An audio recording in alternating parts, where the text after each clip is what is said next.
I had a lot of back pain, and I was like, I don't know why I'm having this back pain. So I had fractures in 3 lower vertebrae, lumbar vertebrae, 2, 3, and 4. So I had to get a back brace fitting. While the technician was taking measurements, what happened was I just started getting fuzzier and fuzzier and weaker as I was holding myself up on these little like metal parallel bars. 30 minutes later, I start walking out of the little technician's office, and I knew I'm gonna go out. And I looked at my dad, and he was about 30 to 40 yards away from me, and I said, Dad, I'm gonna pass. And then all I remember is going black and then being in this beautiful, luminescent tunnel of white, goldeny, silvery light.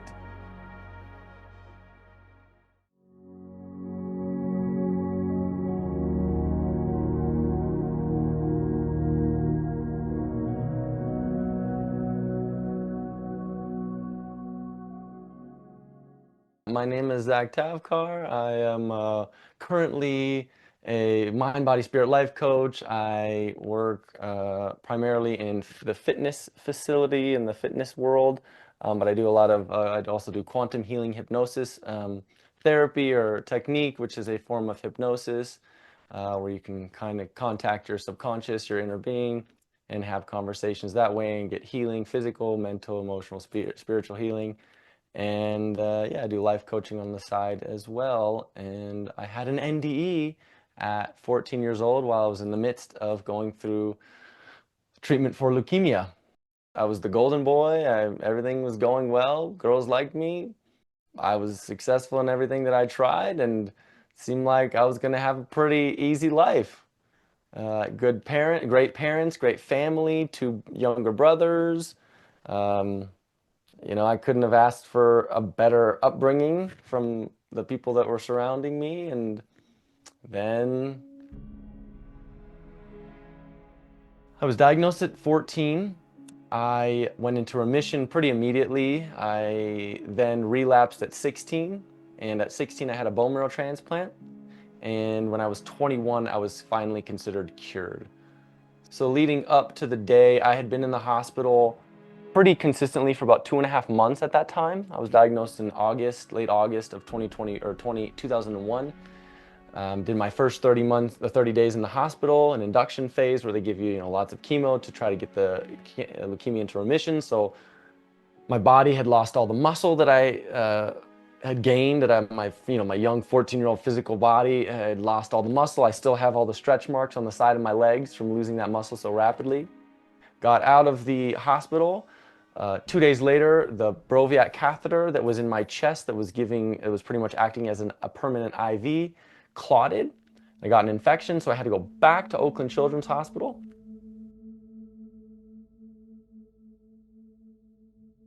And in Oakland Children's Hospital, they said, oh, you have a blood clot on your catheter.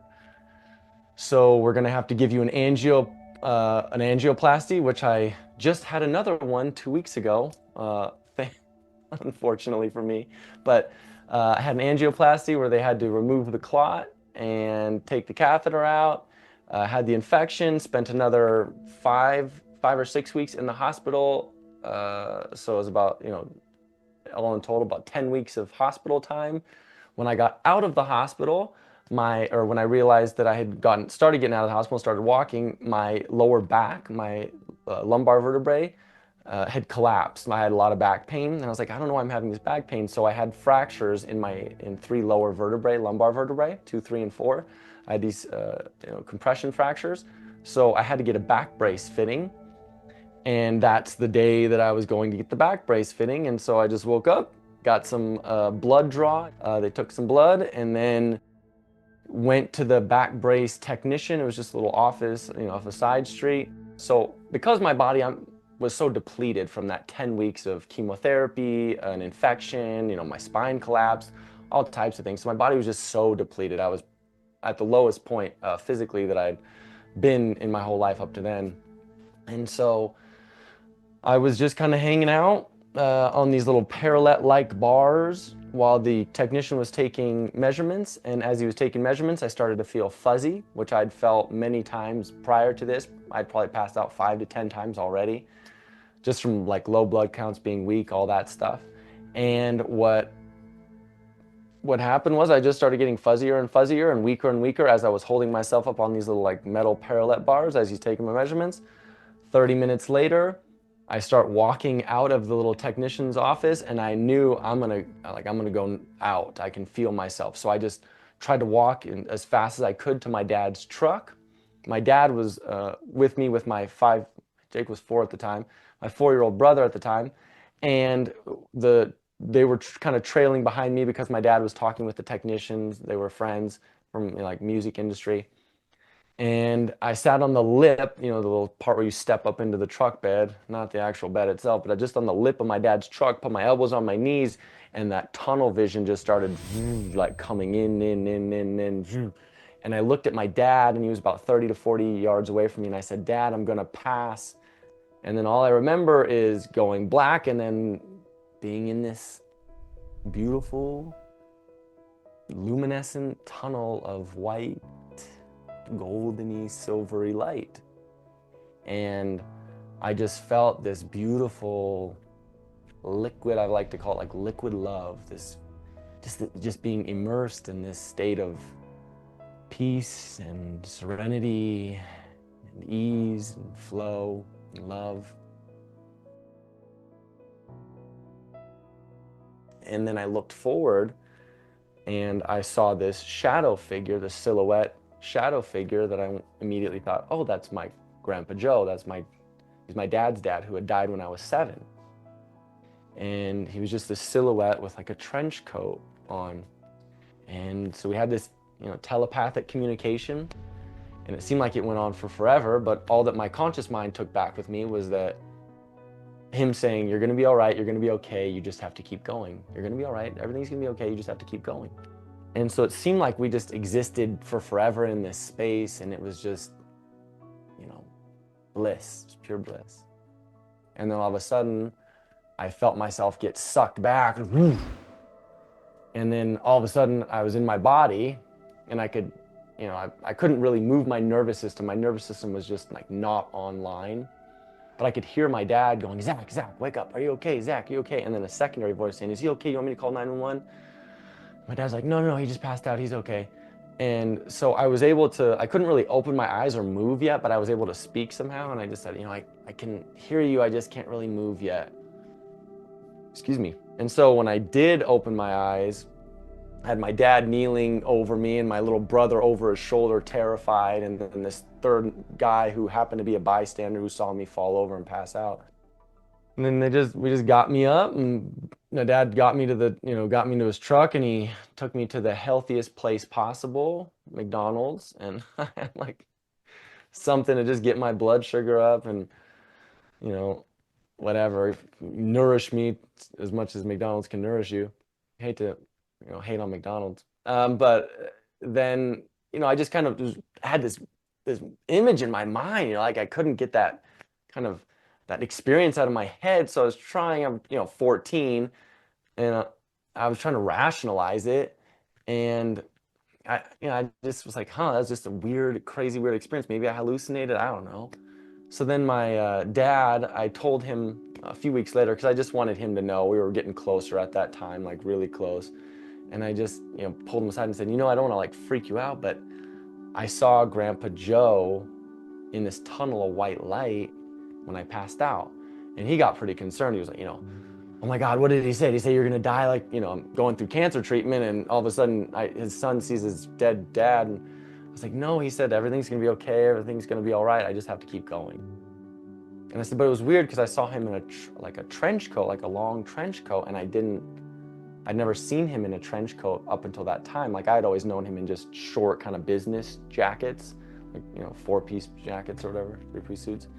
And so a few weeks later, a month later, my dad came back and he goes, is this what you saw? And it was a picture of my Grandpa Joe when he was a young man in Prague wearing a trench coat that length. So that was kind of, it was like the universe, source, God, whatever, was trying to give me this, like, you did have this experience.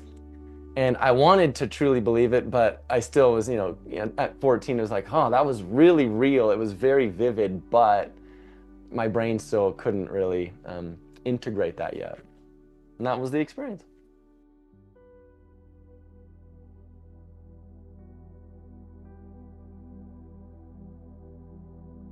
Suffering is a state of the mind, right? My suffering is a result of me not accepting this moment as it is and wanting it to be this way, right? I want the outcome. So I had a stent placed in my coronary artery 2 weeks ago, almost 2 weeks ago, Thursday the 18th, which is shocking, right? Because I'm a vegan. I'm 38 years old. I'm incredibly healthy. I exercise 5 days a week. Like none of the doctors could figure it out. And so there's physical reasons for me. Most likely COVID caused it for me. But when I was in the hospital waiting the whole day for them, because I was the most stable cardiac patient they had on the floor all day, to have the stent placed, I had this moment where I had to observe my mind. And I really wanted this outcome to be like I had myocarditis. So I just had swelling in my heart, and I've been experiencing chest pain since January, right? 8 months. And I wanted it to just be that my heart from the scan was kind of swelling and blocking the artery, the widowmaker artery. I wanted it to be that because I knew I could just take medication and then it would be better. But the likely route was that I had a block in that widowmaker. I had a plaque buildup, and I was going to need a stent. And so it was all day long while my mom's sitting with me, my wife's working, my mom's sitting with me, and my mom's just talking, trying to keep my mind busy because she could see I was mulling something over. But I really just wanted to watch my mind and how my mind kept wanting to go away from the stent route and go towards the myocarditis route. But then I started recognizing afterwards, both routes, right? Obviously I had to go the stent route. It is what it is. Both routes led to the same outcome. And so I had this opportunity in that moment to go, oh, I could have just accepted that both routes are going to lead to the same outcome, and I can just surrender. It's been a big thing of mine the last 6 months, surrender, and accept that both of these outcomes are going to lead to this, or both of these routes are going to lead to the same outcome. So the suffering for me was trying to control. Go this way, trying to talk my mind, my body into it all day long. Come on, just let it be. Just open up as you can. Come on, spirit guides, come through me and open up my heart. Council of 11, come through me and open up my heart. And they're like, no. This is your journey, right? This is your journey of understanding that these routes, no matter what you think they are, you don't have the whole perspective like we do. So accept that these both of these routes are outcomes, or are potential routes, journeys, paths to the same outcome. And so that is just my little short, most recent experience of accepting the outcome will likely be assured. And so accept that you have these different routes in life and listen to those intuitive signals and the omens and the signs outwardly that are guiding you along the way. So the best way to do that is by staying present in the moment. Because if I'm always looking for this path's, way, but the universe, my spirit guides, God wants me to go like this, and then like this, and then like this, and then I'll get there. I can't possibly take that fun journey if I'm afraid of going that way because it feels like I'm going away from the way I think it should be. So that's why I think we suffer.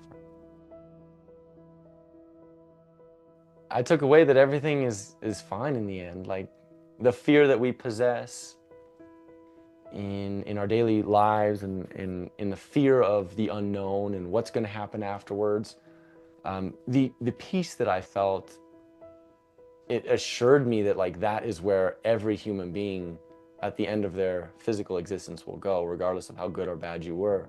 No matter, and people don't want to hear that, but that's where you're going. So for me, it was, you might as well make the best that you possibly can of this physical existence.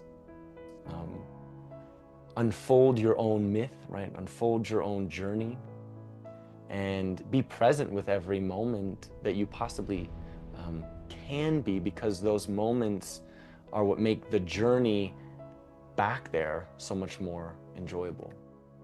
The journey, it sucks, it's a roller coaster ride, but at the end, you left from Reno, where I'm at, and I'm going back to Reno at the end. So as I go through this journey of life, and meet new people and have experiences, I might as well stay as present as I possibly can and feel myself through that journey until I get back to that place, because that's where I'm going, and that's where Mo's going, and that's where everyone who's watching this is going.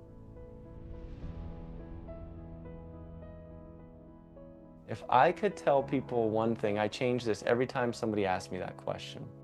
Right now, I would say that everything's okay. Your outcomes are assured. Be in this moment. Accept where you are. Be eager for where you're going. And surrender, because that is, in my heart, that is the most powerful way to get to where you truly want to be, is the surrender and the faith, right? There's faith and surrender. So the faith is a huge component of our life. And so just accept this moment as it is. It's here. You can't change it. Surrender to what the path is going to be, and look for all the beauty that is going to come about moment by moment, either intuitively or externally. But either way, all is God, right? All is source. And so you're going to be getting signs in all these different areas, and follow those signs. Everything's okay. You're going to go back to where you were, and then you'll do it again. So you might as well have fun while you're in the middle.